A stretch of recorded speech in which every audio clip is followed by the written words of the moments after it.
Nako, saan ho kaya hahanapin ngayon ng Malacanang o ng gobyerno itong 60 billion pesos na ipinasasauli ng Korte Suprema sa PhilHealth? Sa ngayon ho, mga kababayan, ay tila naghahanap po kung saan ho kukuha.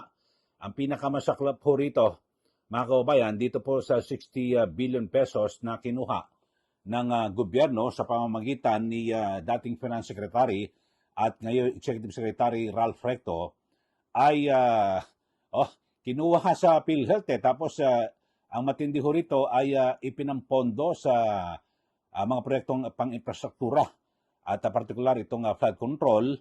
Kaya wala, tapos nanakaw ho, pinagbubulsa ho ng mga buaya sa gobyerno, di po ba?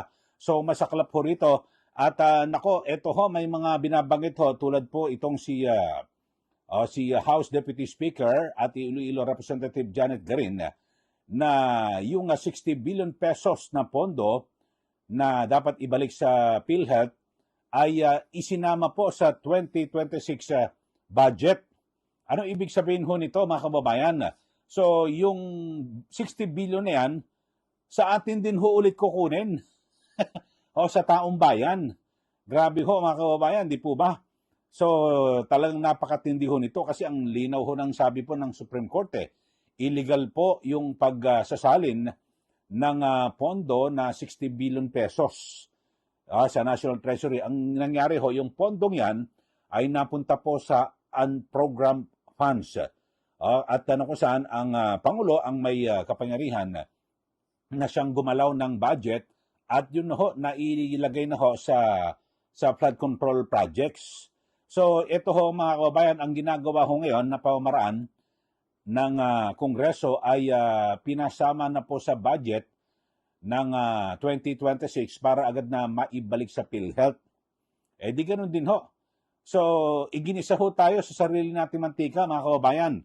Yung kinuha, dapat ho ang gawin ho rito ay yung mga nagnakaw, yung mga kontraktor, yung mga sinasabing mga mababatas at mga kontraktor na involved dito po sa flood control scam, dapat ho pagkukunin yung mga pera niyan At yan ho ay, di ba, yan po isama na ibalik po sa PhilHealth.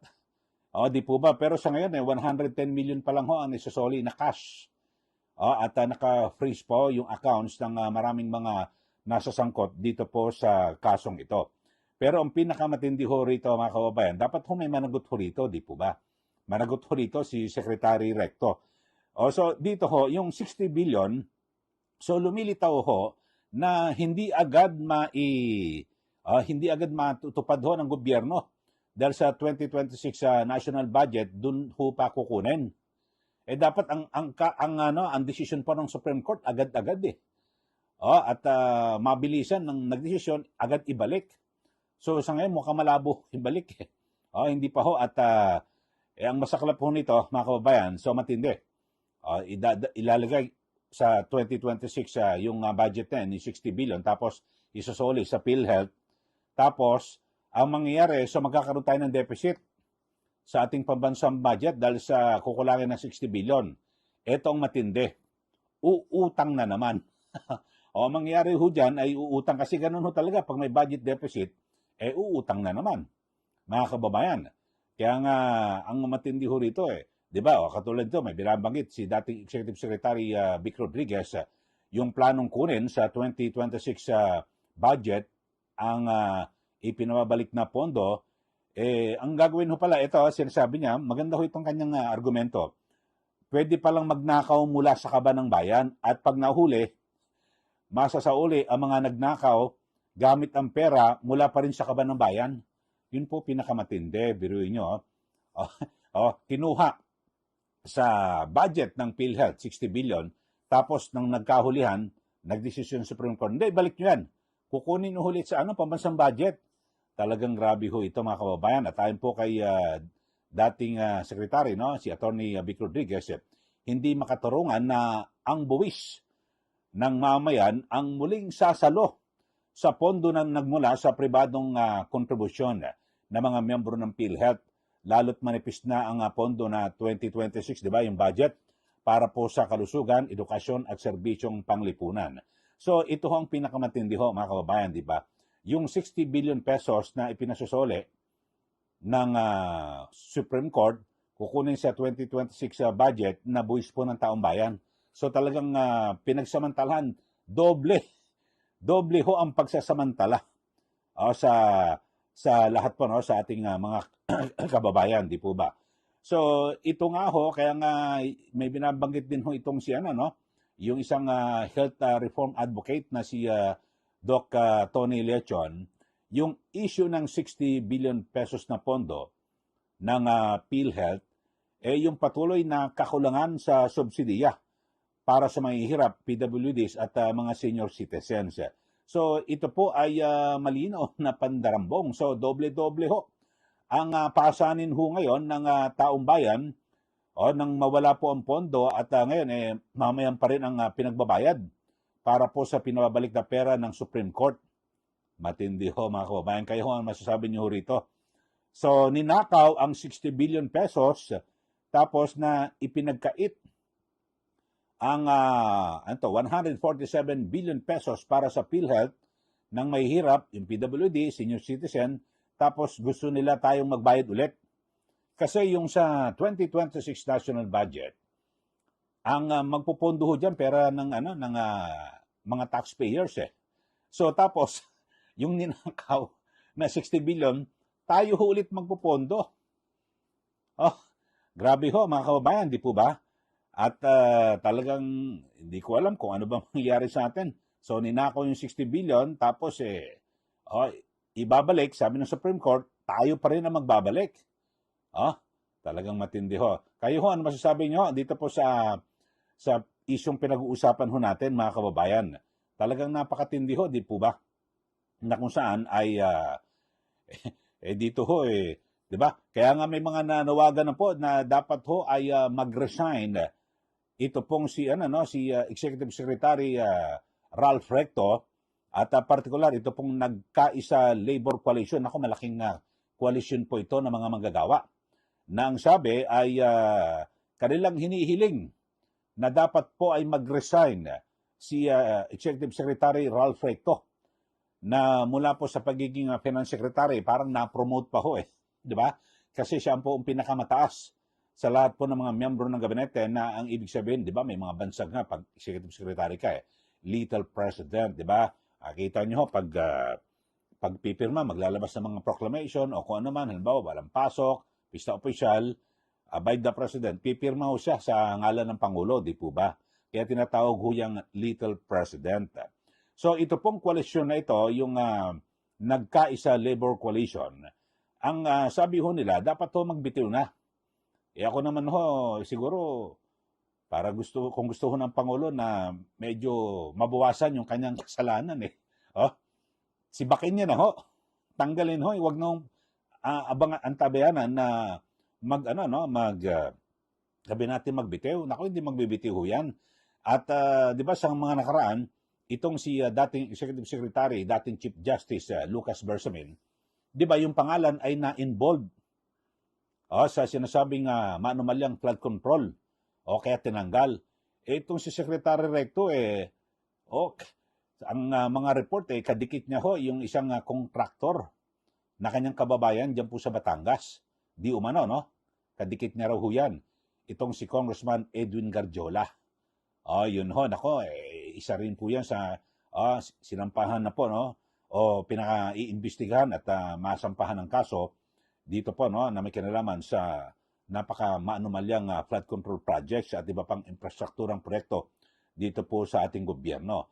So ito nga ho, sabi ng Supreme Court ay unconstitutional fund transfer. So dapat may pananagutan ho rito itong si Recto at bakit kinuha itong 60 billion pesos.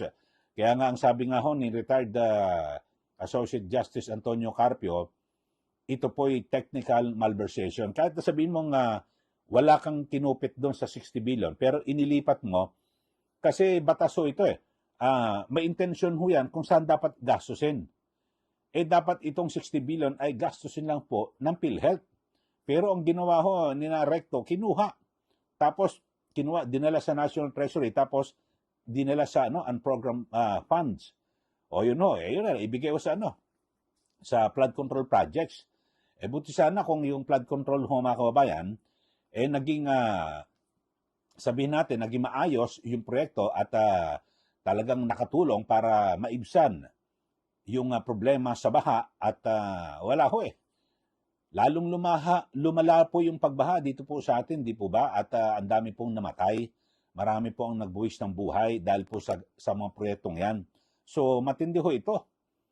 Talagang dapat ho may managot ho rito dahil marami po ang namatay. Di po ba? So, yun lang ho. Kayo ho, ano ho ba ang inyong pong pananaw dito ho sa ating pinag-uusapan? Dapat ho bang mag-resign? Sibakin na itong si Recto at higit po sa lahat, mga kababayan, itong pinakamatindi. Yung 60 billion pesos na kinuha sa PhilHealth, ipinasosoli po yan ng Supreme Court.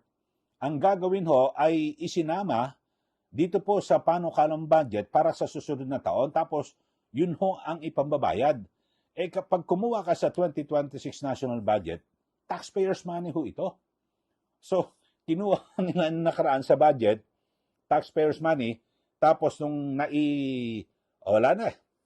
nailarga na ho sa mga flood control projects nung pinasoli ng gobyerno, kukuha ho ulit sa 26 budget.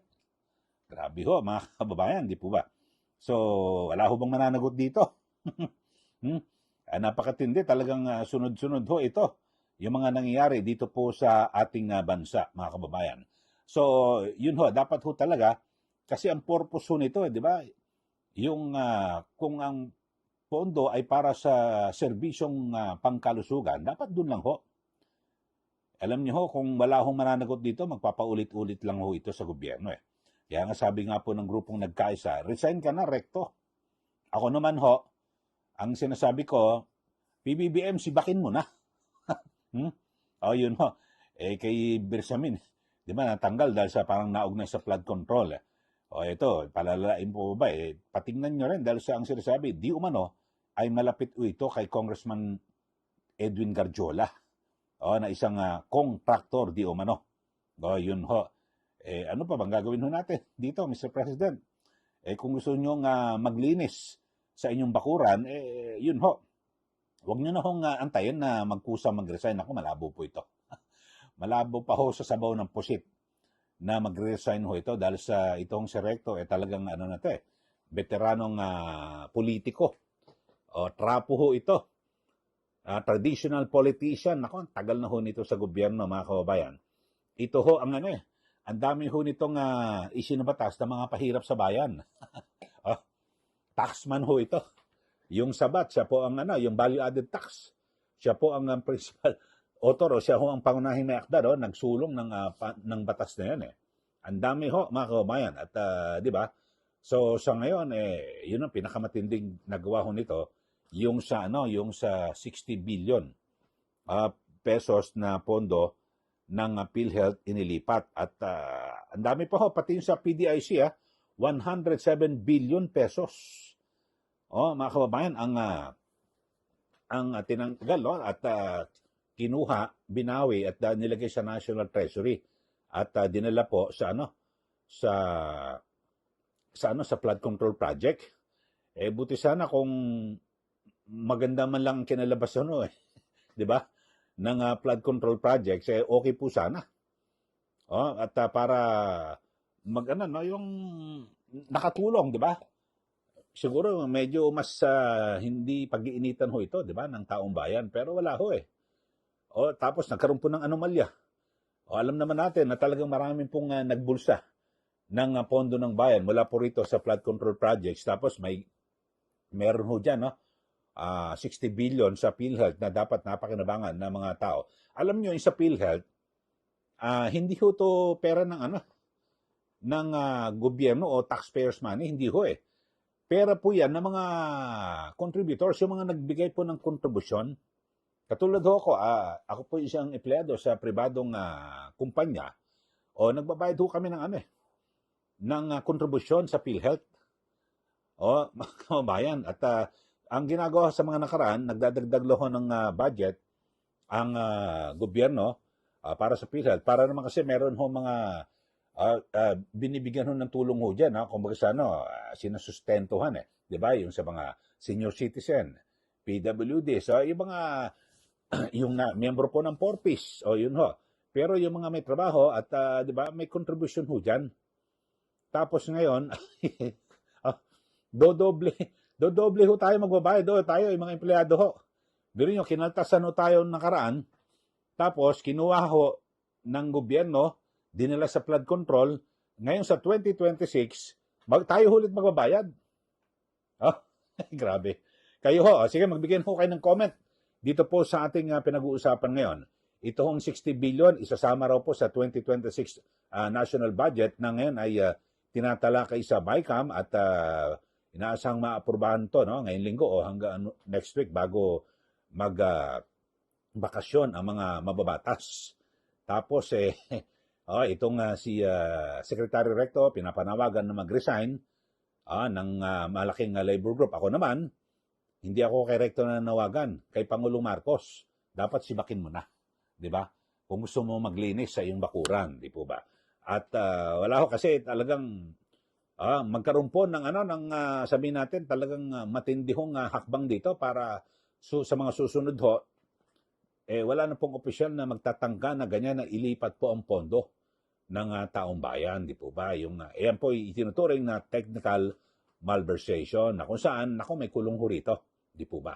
Okay, so sa mga bago lang po sa ating channel, subscribe na po kayo at huwag niyo pong kalimutan na i-like at i-share ito pong ating channel, mga kababayan. Okay, maraming salamat muli. Ito po si Ka Eli. Magandang araw po sa ating lahat.